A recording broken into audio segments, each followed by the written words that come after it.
মুখটা বন্ধ কেন এখন? দেশ কোথায় গোপালী?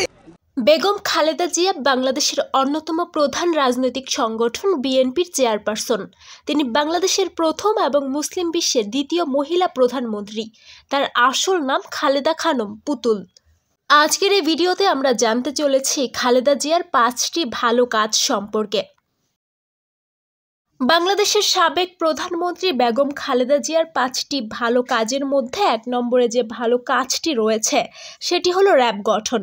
2001 থেকে 2003 সাল পর্যন্ত পত্রিকার পাতা উল্টালেই দেখা যেত খুন আর খুন, 50 টুকরা 400 টুকরা লাশের খবর। পুরো ঢাকা নিয়ন্ত্রণ করত 30 থেকে 40 জন শীর্ষ সন্ত্রাসী। তখন বিএনপি সরকার তথা বেগম খালেদা জিয়া এই সময় দারুণ একটি বাহিনীর জন্ম দেয়, যার নাম ছিল র্যাব, অর্থাৎ র্যাপিড অ্যাকশন ব্যাটালিয়ন। ঢাকার শীর্ষ সন্ত্রাসী নামের যে গ্রুপগুলো ছিল তা হলো পিচ্চি হান্নান, কালা জাহাঙ্গীর, লিয়াকত, জিসান, প্রকাশ কুমার টোকাই সাগর, সুব্রত বাইনসহ 7 স্টার নাম শুনলে সারা ঢাকা শহর কাঁপত। তাদের দমনে খালেদা জিয়ার অবদান ব্যাপক। এমনকি জেএমবি নেতা বাংলা ভাই শায়েক আব্দুর রহমান সহ শীর্ষ নেতাদের গ্রেফতার করে বিচারের আওতায় নিয়ে আসার কাজগুলো খালেদা জিয়াই প্রথমে শুরু করেছিল। খালেদা জিয়ার দ্বিতীয় ভালো কাজটি হলো দেশে বিপুল পরিমাণে সেতু নির্মাণ।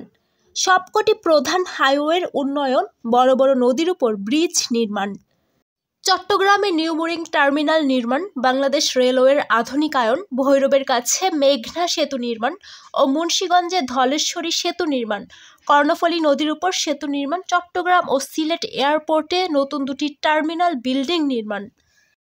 এসব হচ্ছে বিগত বিএনপি এবং 4 দলীয় জোট সরকারের 5 বছরের যোগাযোগ খাতে উন্নয়নের রেকর্ড। এছাড়া বাংলাদেশের তৎকালীন বিগত যমুনা সেতুর কাজ 80% সম্পন্ন করেছিলেন বেগম খালেদা জিয়া সরকার। তাহলে বুঝতেই পারছেন বাংলাদেশের বিভিন্ন রকম সেতু, ব্রিজ এবং কালভার্ট নির্মাণের অবদান বিএনপি আমলে কতটা বেশি ছিল। এরপর 3 নম্বর ভালো কাজটি হলো দুর্নীতি দমন কমিশন। সে সময় অনেক পরিমাণে দুর্নীতি হতো, আর দুর্নীতি মূলত যেই সরকারি ক্ষমতায় থাকুক না কেন, সরকারের কিছু অংশের লোক দুর্নীতির সাথে জড়িত থাকে। আর এই দুর্নীতি দমন করার জন্য খালেদা জিয়া একটি প্রতিষ্ঠান গঠন করে, যার নাম হলো দুর্নীতি দমন কমিশন, অর্থাৎ দুদক। 4 নম্বর যে ভালো কাজটি করেছিলেন সেটি ছিল অত্যন্ত প্রশংসনীয় কাজ।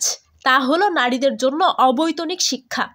1991 সালে সংসদীয় শাসন ব্যবস্থায় ক্ষমতা গ্রহণ করে প্রথম নির্বাচিত প্রধানমন্ত্রী বিএনপি চেয়ারপারসন বেগম খালেদা জিয়া। খালেদা জিয়া ক্ষমতায় আসার প্রথম বছরেই মাধ্যমিক বিদ্যালয়ের ছাত্রছাত্রীদের বিনা বেতনে পড়ালেখা করার ব্যবস্থা করে দেয়। 1992 সালে প্রাথমিক শিক্ষা বিভাগ ও গণশিক্ষা বিভাগকে একত্র করে স্বতন্ত্র প্রাথমিক ও গণশিক্ষা মন্ত্রণালয় গঠন করা হয়। এছাড়া 2005 সালে ঝরে পড়া শিক্ষার্থীদের জন্য আনুষ্ঠানিক শিক্ষা কার্যক্রম চালু করেন খালেদা জিয়া।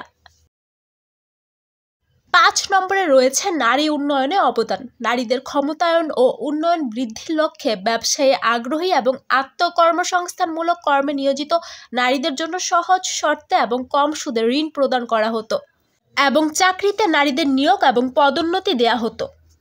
যৌতুক প্রথা, অ্যাসিড নিক্ষেপ এবং নারী ও শিশু পাচার রোধে কঠোর ব্যবস্থা নেওয়া হতো খালেদা জিয়ার শাসনামলে।